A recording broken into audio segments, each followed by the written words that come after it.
उत्तर प्रदेश के मुख्यमंत्री योगी आदित्यनाथ ने विधानमंडल में अंसल ग्रुप के खिलाफ सख्त कार्रवाई की चेतावनी दी। उन्होंने समाजवादी पार्टी सपा पर भी जमकर हमला बोला। आरोप लगाते हुए कहा कि अंसल ग्रुप का उभार सपा सरकार के दौरान ही हुआ था और उस समय ही इन बिल्डर्स ने अवैध मांगे पूरी करने के साथ साथ होम बायर्स के साथ धोखाधड़ी की। नमस्कार, आपका स्वागत है डेली 24 भारत में। मैं हूं आपके साथ अदिति। अंसल ग्रुप मामले का संज्ञान लेते हुए मुख्यमंत्री योगी आदित्यनाथ ने अंसल ग्रुप के खिलाफ तत्काल एफआईआर दर्ज कराने के निर्देश दिए। मुख्यमंत्री ने कहा कि बायर्स के हित हर हाल में सुरक्षित होने चाहिए। इस मामले में दोषियों के खिलाफ कठोरतम कार्यवाही होगी। सीएम योगी का ये बयान अंसल ग्रुप द्वारा किए गए कथित धोखाधड़ी मामलों के संदर्भ में था, जिसमें सैकड़ों होम बायर्स को उनके घरों के वादे के अनुसार संपत्ति नहीं मिली है। ये अंसल तो आप ही की उपज थी। आप ही के समय में उसकी सारी इलीगल मांगों को पूरा करके निवेशकों के साथ और होम बायर्स के साथ धोखा हुआ है। ये सब समाजवादी पार्टी के समय में सारे काम हमारे सामने हमने कभी उसको ध्यान को नहीं किया। आपने उसके लिमिट को बढ़ाया था, हमने उसको घटाया था और शिकंजा कस करके आज उसको इस स्थिति में पहुंचा देंगे। अगर एक भी होम बायर के साथ धोखा किया तो सारी प्रॉपर्टी को भी जब्त कर लेंगे। किसी होम बायर के साथ खिलवाड़ नहीं होने देंगे। दरअसल अंसल समूह में पैसे लगाने वाले निवेशकों का कहना है कि कंपनी के निदेशकों ने साजिश के तहत खुद को दिवालिया घोषित कराया है। अंसल ने सिर्फ लखनऊ में ही 250 करोड़ की जमीनें बेची और सिर्फ 80 करोड़ न चुकाने पर उसे दिवालिया घोषित कर दिया गया। कंपनी पर पहले ही ईडी और सीआईबी की जांच चल रही है। इसके अलावा समूह के खिलाफ रेरा में ही 400 से अधिक शिकायतें दर्ज हैं। एनसीएलटी के समूह को दिवालिया घोषित करने के साथ ही आईआरपी यानी इंसॉल्वेंसी रेजोल्यूशन प्रोसेस भी तैनात किया गया है। आईआरपी ने समूह के ग्राहकों को 11 मार्च तक रिफंड का आवेदन करने का समय दिया। इसके लिए बाकायदा रिफंड फॉर्म भी जारी किया गया है। समूह के पास 7000 निवेशकों का पैसा फंसा हुआ है। इन निवेशकों के आवेदन करने के बाद आईआरपी समूह की प्रॉपर्टी का मूल्यांकन करेगा और फिर कर्जदाताओं को और ग्राहकों को उनका पैसा वापस दिलाने की प्रक्रिया शुरू होगी। इसमें कुछ साल भी लग सकते हैं। Ansal properties and infra limited का वैसे तो दिल्ली, एनसीआर, यूपी, हरियाणा, पंजाब और राजस्थान में कई प्रोजेक्ट चल रहा, लेकिन सबसे बड़ा प्रोजेक्ट सुशांत गोल्फ सिटी के नाम से लखनऊ में है। ये प्रोजेक्ट करीब 6400 एकड़ में फैला हुआ है। इतना बड़ा प्रोजेक्ट जेवर में बन रहे एयरपोर्ट से दुगना है। जेवर एयरपोर्ट 3300 एकड़ में बन रहा, जबकि अंसल का लखनऊ वाला प्रोजेक्ट 6400 एकड़ में है। सिर्फ इसी प्रोजेक्ट में प्रॉपर्टी खरीदने वाले हजारों ग्राहकों का पैसा कंपनी के दिवालिया होते ही फंस गया।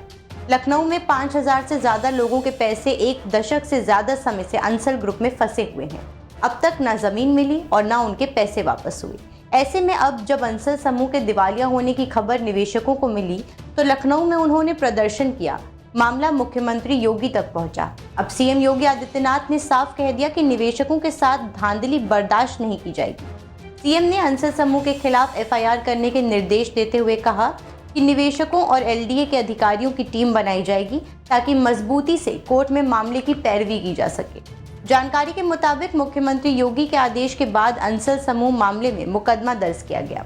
लखनऊ विकास प्राधिकरण के अमीन आपूर्ति शर्मा की तरफ से मुकदमा दर्ज किया गया। अंसल कंपनी के अध्यक्ष सुशील अंसल और उनके बेटे प्रणव अंसल समेत तमाम लोग नामजद किए गए। सीएम योगी ने सदन में इस मामले में कार्रवाई के सख्त संकेत दिए। वहीं सोमवार शाम आवास विभाग की बैठक में उन्होंने निवेशकों के साथ हो रही नाइंसाफी पर कड़ी कार्रवाई का आदेश दिया।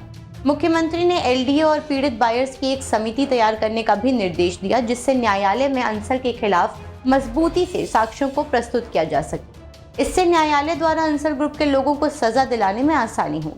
बैठक के दौरान अधिकारियों ने मुख्यमंत्री को बताया कि एनसीएलटी यानी कि नेशनल कंपनी लॉ ट्रिब्यूनल द्वारा लखनऊ विकास प्राधिकरण एवं आवास विभाग को बिना नोटिस दिए एक पक्षीय आदेश पारित किया गया था। इस पर मुख्यमंत्री ने नाराजगी व्यक्त करते हुए आदेश के विरुद्ध प्राधिकरण द्वारा व्यापक जनहित में अपील करने को निर्देश दिया।